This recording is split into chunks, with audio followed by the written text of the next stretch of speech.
আমি তো ছোটবেলা থেকে গ্রামে বড় হয়েছি। আপনি বলবেন এগুলো আমার কুসংস্কার, কিন্তু কি করব বলুন, এগুলো কি তো আমি সত্যি মেনে এসেছি। আমার মনটা খুব কু ডাকছিল, ডান চোখ কাঁপছিল। বাবা বাবা তো আমাকে না বলে কোথাও যায় না।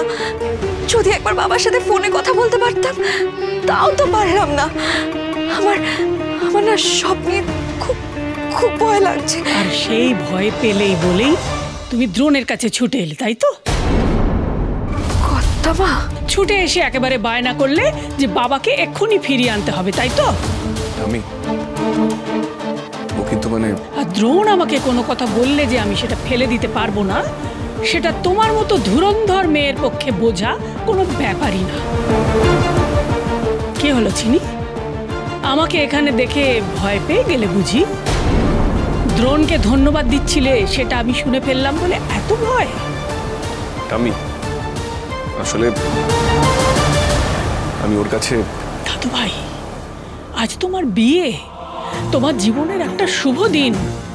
একটা কাজের মেয়েকে বাঁচাতে তুমি আজকের দিনে আমাকে মিথ্যে বলো না। তোমার কাছে গিয়ে ওর বাবাকে ফিরিয়ে আনার জন্য বায়না করেছে, আর তুমি সেটা আমাকে সরাসরি না বলে ঘুরিয়ে বলেছ।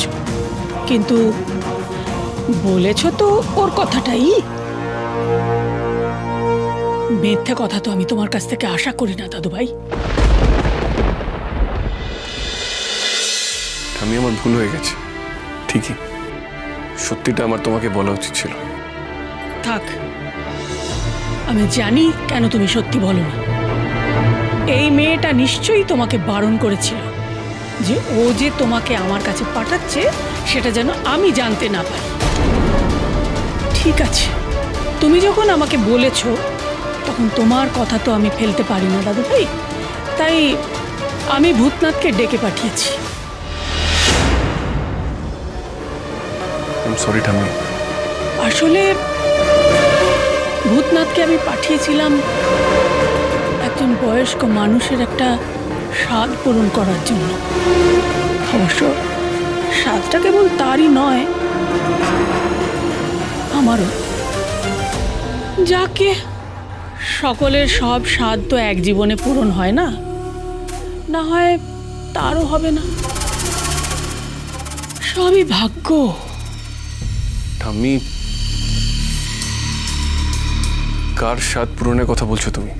আর তো সেই কথা বলে আর কোনো লাভ নেই দাদু ভাই। ভূতনাথ তো ফিরেই আসছে, তার তো সেই স্বাদ পূরণের আর তো কোনো উপায় নেই। তবে তুমি চেনো তাকে, অবশ্য জানি না তার কথা তোমার এখনো মনে আছে কি। কার কথা বলছো ঠাম্মি? তোমার মনে অপরাধ বোধ জাগাতে হবে দাদু ভাই, নইলে চিনির ইশারায় তোমার এই ওঠা বসা কিছুতেই থামানো যাবে না। সোম থেকে রবি প্রতিদিন রাত 10:30টায় স্টার জলসায় ও ডিজনি প্লাস হটস্টারে।